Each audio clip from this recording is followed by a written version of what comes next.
everybody. I'm Rodney Barbour, and this is Thursday's edition of CrestFlix.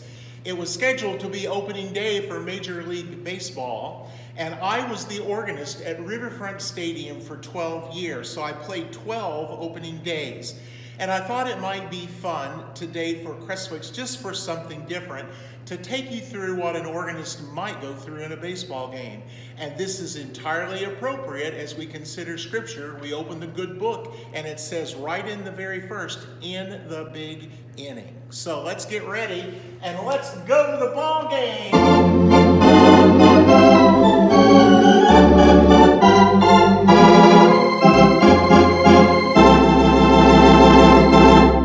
Put on your Reds hat and join me. Well, the organ at Riverfront was in the press box level, which is the second level right behind home plate. And I was with two of the most amazing men you would ever want to meet. John Browdy, the public address announcer, Glenn Sample, who was the official scorer, and then right next to Marty and Joe. So it was action central. Everything you would want to know, every major decision went through those rooms and then was announced to the public. So it was really a neat place to be. Well, as we got to the stadium and the fans were gathering, they would often have some videos of past games and historic games, but sometimes I would be called to play, and I always wanted to play a happy, upbeat song, like Down by the Ohio.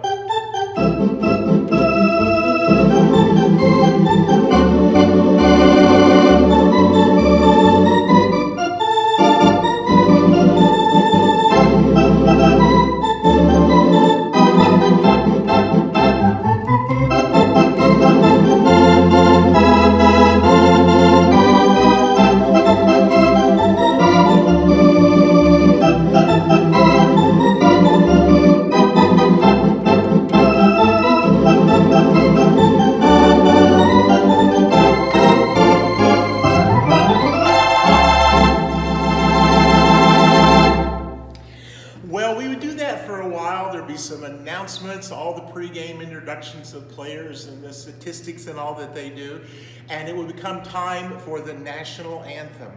Well, sometimes there would be a band, sometimes there would be a choir, a special group, or a soloist, but sometimes just the organ. So I'll invite you at home to stand with me and let's sing the Star-Spangled Banner.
Well, an interesting Star-Spangled Banner story is that the acoustics are so bad at Riverfront that there's such a delay that you can never use the organ to accompany any of the singers. So if someone sang the Star-Spangled Banner, they would always sing it a cappella, except once. My really good friend Rob Ryder, who's a Cincinnati television personality and a great singer, great guy, he was singing and he developed a little system where he put his hand on his back and tapped his hand.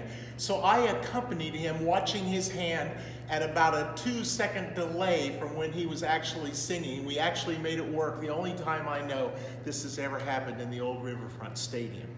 Well, after the Star-Spangled Banner, there's still a few minutes to go before the players are ready to play. They're doing their final warm-ups and such. And when Mrs. Schott was there, she loved to send her St. Bernard, Shotzi, onto the field to run the bases. She thought the kids just absolutely loved that, and kids and families did.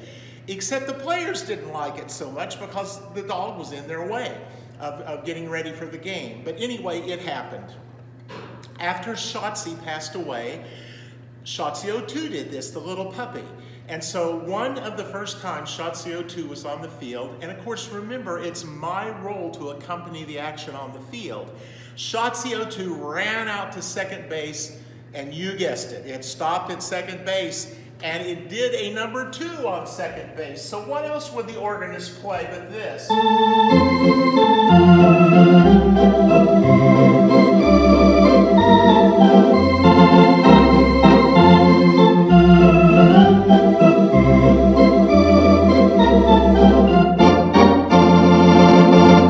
And for those of you who don't know, that's called "Oh Where Has My Little Dog Gone?"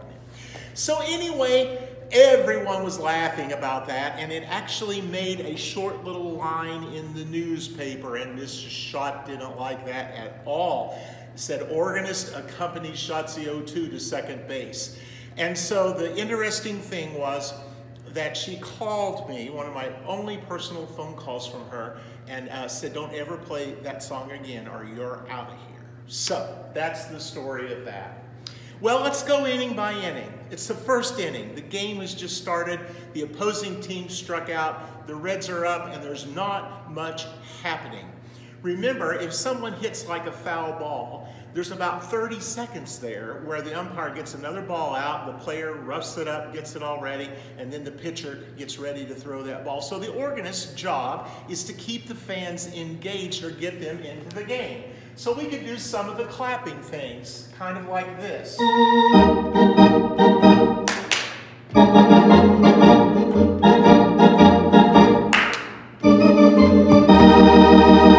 we could even try something different. I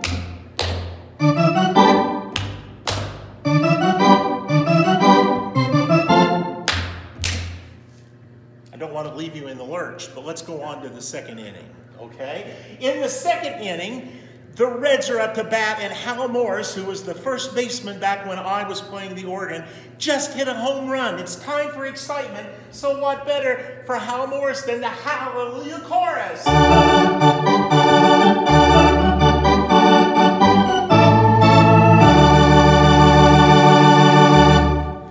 Okay, the Reds are ahead 1-0. It's now the third inning, and the umpire has just made a bad call. So you might want to hear a song like this. 3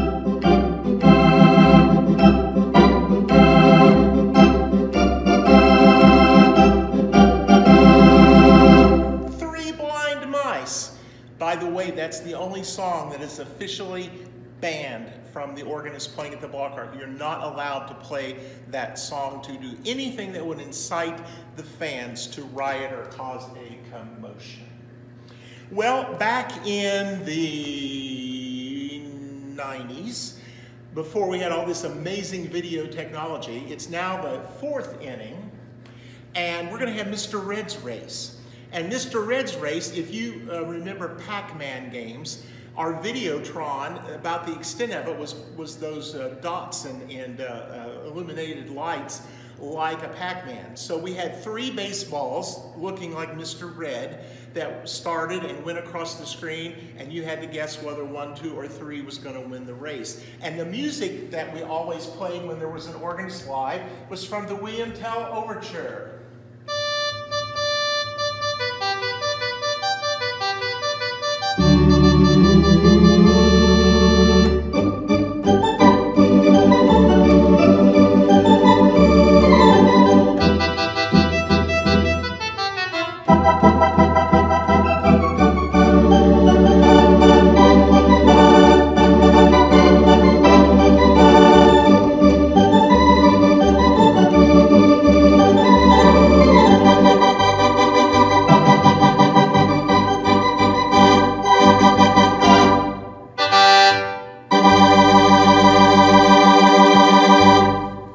Mr. Red number 3 won today. We're going to go to the 5th inning, and oh no, the skies have just opened up and it's a rain delay. So you could play things like raindrops or falling on your head. Back when I was doing this, I figured I had about 2,000 songs in my head that I can instantly play at least 30 seconds. You never played a song more than 30 seconds during the game. So I might, instead of playing a rain song, I might do something to cause people to cheer up. A little Blue Skies.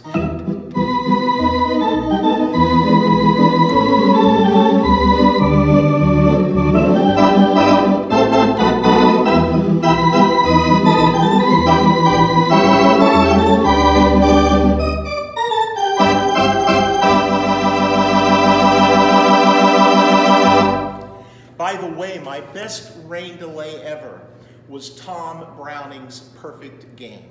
Tom, that night, we were there, you know, always by 5:30 or 6, and by 11 o'clock the game hadn't even started. And most of the fans, there were only about 1,000 fans left, everyone in the stadium, everybody else left.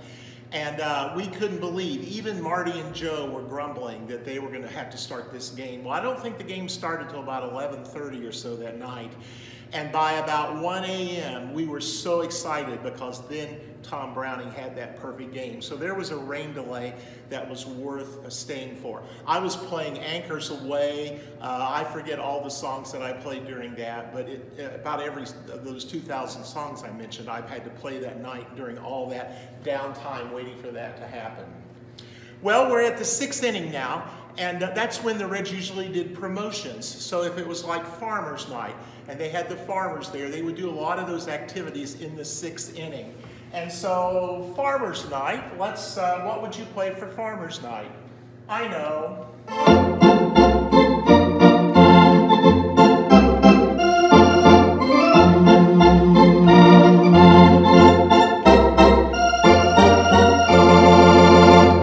Or you could change up the clapping and do the clapping sequence from Green Acres.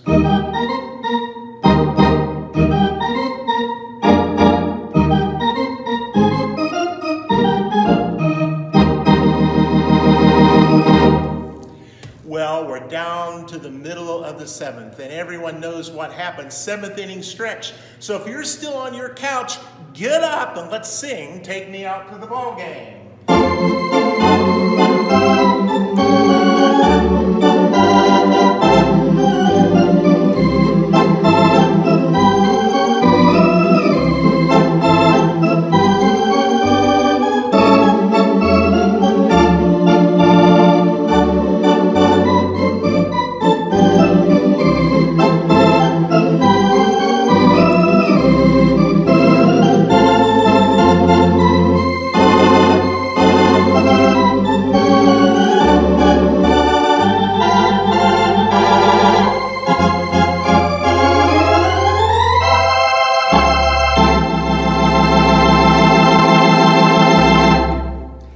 It's the bottom of the 8th.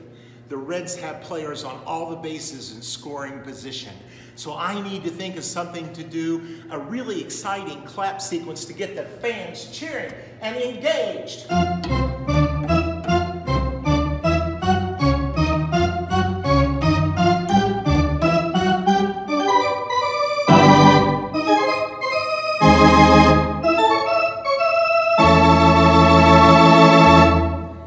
I know that everyone always gets a charge out of that. Well, we're at the 9th inning, and the Reds are ahead. The Reds win. We don't even have to stay for the bottom half of the 9th inning. And so happy days are here.